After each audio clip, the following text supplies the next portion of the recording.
देखिए हमें 27 को सुबह ये इन्फॉर्मेशन मिल गई थी कि आज यूपीएससी का रिज़ल्ट आ रहा है और मेरे को क्लिनिक पे टाइम काटना बड़ा मुश्किल हो रहा था। और जैसे ही लंच ब्रेक में मैं ऊपर आया तो हम सब वेट कर रहे थे क्योंकि 4 बजे का टाइम दिया हुआ था कि रिज़ल्ट आएगा। तो हम बेसब्री से लंच करके लैपटॉप के सामने बैठ गए और इंतज़ार करने लगे उस टाइम का। And throughout the time I was very confident that she will get rank below 50।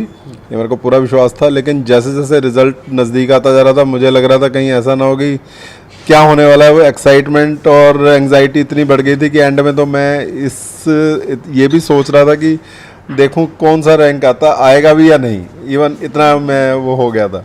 लेकिन फिर जब जैसे ही देखा कि रैंक इतना अच्छा आया है और बाय चांस लकीली सबसे पहले मैंने देखा और जब मैंने वो अनाउंस किया तो उस पल को मैं कभी भूल नहीं सकता। वेरी वेरी हैप्पी मोमेंट और मतलब अनबिलीवेबल था मेरे सामने कि टॉप 10 में बिटिया आ गई इतनी मुश्किलों के बावजूद।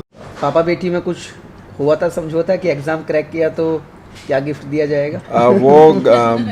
बिल्कुल हुआ था। मैं आपको बताता हूँ समझौता क्या हुआ था। मुझे इसकी मेहनत देख के मुझे इसके लिए कुछ करना था और ऐसा हुआ कि इसका जो इंटरव्यू था वो पहले हो गया और 2 महीने का टाइम था हमारे पास।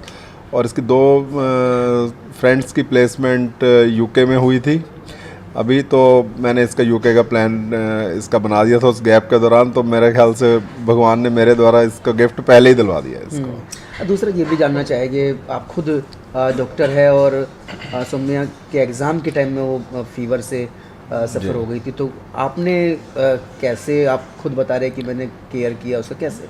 देखिए जब सैटरडे को थोड़ी सी प्रॉब्लम थी, हेडेक वगैरह, और जैसा आपको पता है अक्टूबर के एंड में और नवंबर के शुरू में अपने दिल्ली में वायरल फीवर पीक पे होता है।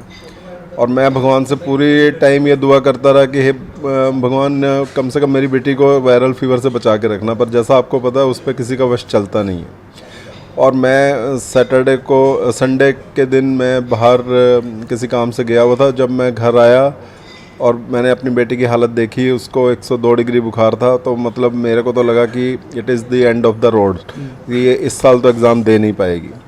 लेकिन थोड़ी देर तो मैं शॉक में रहा। फिर मैंने अपने आप को संभाला और मैंने अपने लेवल पे जो भी मैं कर सकता था अपने फ्रेंड की मदद ली। और हमने ऐसा प्लान बनाया कि क्योंकि वायरल फीवर में कुछ ज़्यादा करने को होता नहीं, सिर्फ फीवर को मैनेज करना होता है और डिहाइड्रेशन को कंट्रोल करना होता है।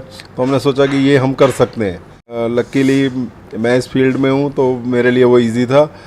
अगर कोई डॉक्टर की फैमिली नहीं होती तो मेरा ख्याल वो इस साल एग्ज़ाम नहीं दे पाता। तो इस तरह से मैंने किया। आप भी डॉक्टर, आपकी वाइफ भी डॉक्टर और बेटा भी मेडिकल की पढ़ाई कर रहा है जी। और सौम्या IAS कैसे? देखिए इसे तो मैं डेस्टिनी बोलूँगा कि जैसे वो 12th में वी वर नॉट श्योर, क्योंकि सौम्या शुरू से पढ़ाई में बहुत अच्छी है तो हम उसके ऑप्शंस को लिमिट नहीं करना चाहते थे। इसलिए उसने 10th के बाद कोई इंजीनियरिंग या मेडिकल का सब्जेक्ट ना लेके हमने 5 सब्जेक्ट उसको दिलवाए थे, mathematics, biology, physics, chemistry and English.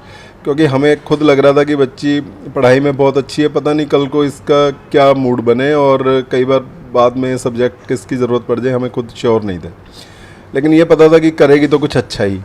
लेकिन अचानक से फिर इसका लॉ की तरफ इंटरेस्ट बन गया और although she secured very good marks in 12th, 95% in science, but she cracked AIELT for National Law University Delhi, जो कि बहुत प्रेस्टिजियस कॉलेज था। और मेरे ख्याल से अगर ये आज IAS और इतने टॉप रैंक पे पहुंची है तो उसमें NLU दिल्ली का तो बहुत बड़ा हाथ मानता हूँ।